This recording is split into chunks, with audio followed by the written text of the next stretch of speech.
অনেকের বাবা আমি থটস অফ বিলাল, অনেকের আব্বা কন্টেন্ট ক্রিয়েশন জগতে।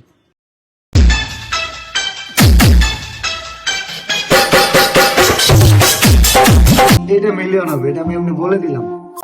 একটা বই বিক্রি করলাম 10,000 টাকায়। অনুপ্রেরণার নামে মানুষের হোগামারার অপর নাম থটস অফ বিল্লাল ভাই। 40 পাতার বই 4 লাইনের কবিতা লেখা 1000 টাকার কমে দেওয়া যাবে না ভাই। অনুপ্রেরণার আরেক নাম, মানে খাইতে খাইতে তো শেষ হয়ে যাচ্ছ তোমরা। Mister brainless. বিল্লাল ভাইয়ের বিরোধিতা করলেই ভাই সে বলে আমি তো 1000 টাকা দিয়ে মানুষের উপকার করেই যাই। তো এই টাকা সে কবে কোথায় কার পিছনে খরচ করে কি করে না সেটার কোনো হদিস নাই ভাই। একটা বই বিক্রি করলাম 10,000 টাকায়। বিল্লাল ভাই দেখতে হালকা একটু কালো, কিন্তু তাদের ভক্তদের বাবা মাদের যে গালিগুলা দেয় ওইগুলো অনেক ভালো। বিল্লাল ভাইয়ের অখাদ্য কুখাদ্য ভাষা শুনেও ভক্তরা ছুটে তার পিছে। কি আর করার, থটস অফ হাগার ভাই যে তাদের আব্বা, এটা 10 second back to back content ক্রিয়েটররাও মাইনে নিয়েছে।